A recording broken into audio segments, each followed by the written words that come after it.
নমস্কাৰ অন্য এটা ভিডিঅ'লৈ আপোনালোকক স্বাগতম জনাই আজি মোৰ চেনেলটোত আপোনালোকক আগবঢ়াইছোঁ। গাহৰিখিনি ৰাতিপুৱাই মই গাহৰিখিনিক ব্ৰেকফাষ্ট বুলি ক'ব লাগিব, প্ৰেমলতা বুলি কয় যিটো আমি প্ৰেমলতা আনি খাবলৈ দিছোঁ। কেনেকুৱা দেখিছে জনাব।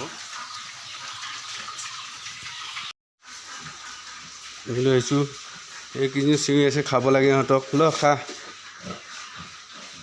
এই দুজনী গাভিনী হৈ আছে, পোৱালি দিব হৈছে আৰু লাহেকৈ এমাহ লাষ্টত পোৱালি পাই যাম।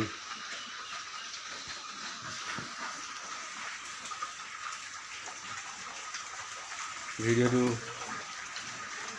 কেনে পাইছে জনাব, লাইক কমেণ্ট শ্বেয়াৰ কৰি দিব, আৰু যদি ভিডিঅ'টো চাই ভাল পাইছে তো মোৰ চেনেলটো ছাবস্ক্ৰাইব কৰি ল'ব। ধন্যবাদ।